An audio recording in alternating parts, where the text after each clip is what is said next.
the weight of what was once a useful thing.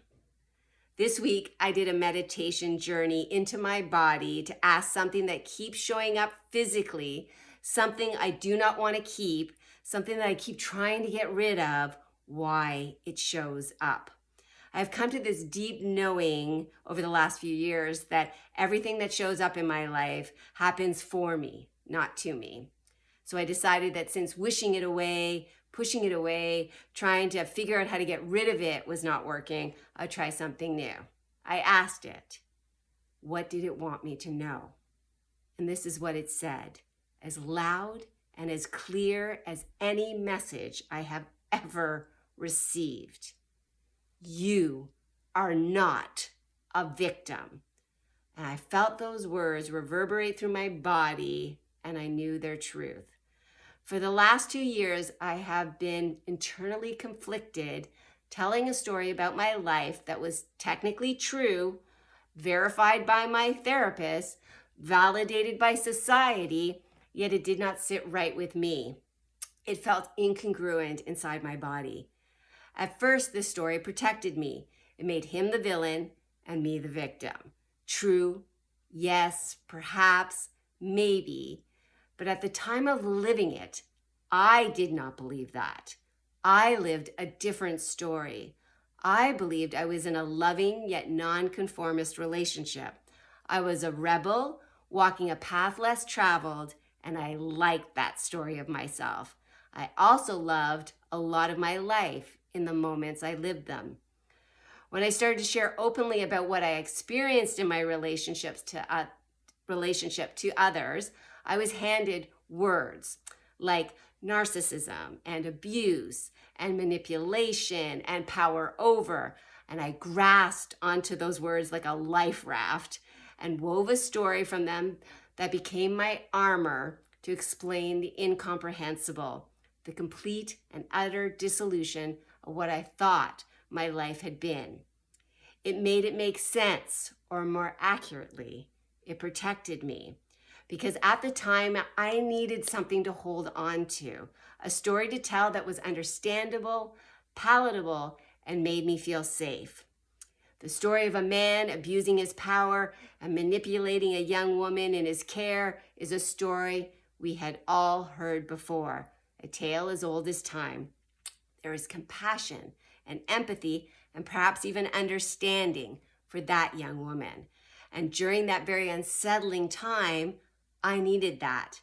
The story I had once believed had to be replaced by another, or so I thought.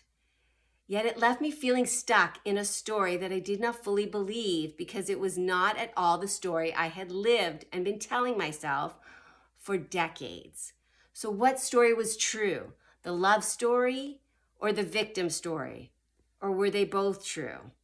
There was never a moment when I was in the relationship that I felt like a victim. I did not feel that I was being manipulated or that I was not loved. In the moments of living that life, I was proud of it. In fact, I loved much of that life until the end when things got really bad. Do I now see how not okay so much of it was? Abso-fucking-lutely. Now that I'm out of it, I can see all that was not good, all that was not to be proud of or loved. All the love and respect I was so worthy of receiving, but did not get. And I'm learning to forgive myself for not knowing earlier what only time and experience could teach me. Now I know a bigger, more beautiful version of what life can be, and I'm grateful for that knowing. And I'm also grateful for the not having known, because the juxtaposition of those two realities, those two stories, is what allows me to almost daily have moments where tears spring to my eyes in such deep gratitude for all the joy and freedom I get to experience now. And I spontaneously burst out loud, I love my fucking life. So the story I was told by others that I made my own, as the armor to protect me from shame and pity and feeling and looking weak. The story I felt I had to tell to make sense of it all, I can no longer tell because it is a victim story. And I am not a victim. So I release both the love story and the hurt story that once kept me safe. I put down the weight of what was once a useful thing. I stop using the words that we have created to try to make sense of the incomprehensible, the hurt that hurt people do to each other. And I stand unarmored in the truth that my life is not something that happened to me. It is something that is happening for me. And I choose to meet it awake, unguarded, and free because I love my fucking life.